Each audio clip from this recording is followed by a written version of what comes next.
Yesterday, a group of Whangārei Boys High School students, along with two teachers, went on an outdoor trip to the Abbey Caves, 10 minutes outside of Whangārei. The group were inside Organ Cave when floodwaters hit at around 10:30 in the morning. When a boy was swept away, his body was recovered late last night. Earlier this morning, we spoke to Hūhana Lyndon, Ngāti Trust Board CEO and Green Party candidate for Te Tai Tokerau. So as hapu, we were notified at about 9:30 last night while we were at Ngāraratūnua Marae that our tamaiti had been found. So with our kaumātua, we mobilised to head to Abbey Caves. There was disbelief that this had happened, but also that we were pleased that he was found. And that there was an opportunity for us as hapu and as kaumātua to come and to provide karakia and mihi and offerings of manaaki and aroha to the whānau at this very distressing time.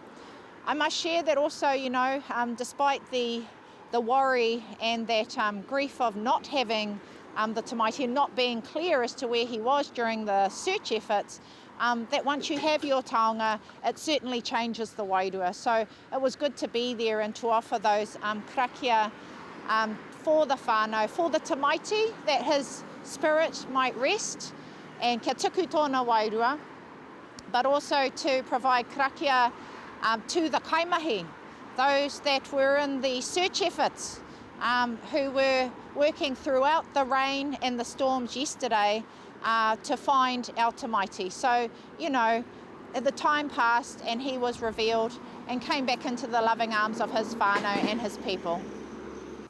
What do you know, if anything, about how the whānau and the other schoolboys are coping with this tragedy? This morning, our kaumātua and representatives of our hapua Whangārei here in Ngāti Kahua Torongarē gathered with the school leadership and supporting them, because cultural and spiritual chiaki and manaaki is required at this time. Knowing that he was a young man in his prime, and Whangārei is a small place.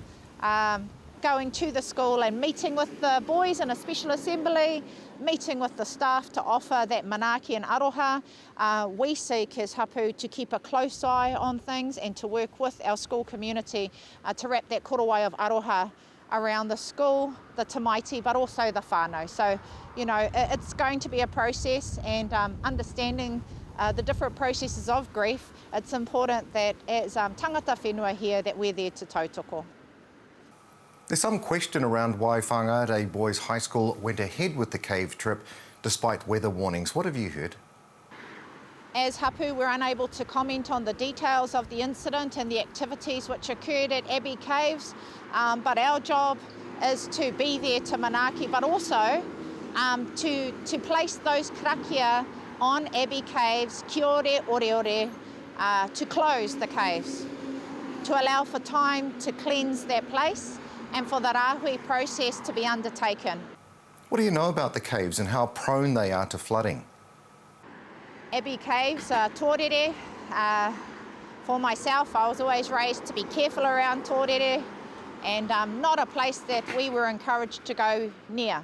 Abbey Caves, we understand, are prone sometimes to flash floods, and yesterday we had extreme weather events with heavy rain and flooding across the district. In fact, at Ngāraratūnua, at the huimate, you could barely hear the mihi. It was so noisy. The rain was so heavy. So, with that aroha in mind, and knowing that our class had been locked down and trapped, but then came out, and knowing that our tamaiti was still missing, that aroha went to the whānau, to our school community, and that's why our hapu mobilised to go over and tautoko those search efforts culturally and spiritually. Hūhana Lyndon, Ngāti Trust Board CEO and Green Party candidate for Te Tai Tokerau, thank you for joining us today. Ngā mihi.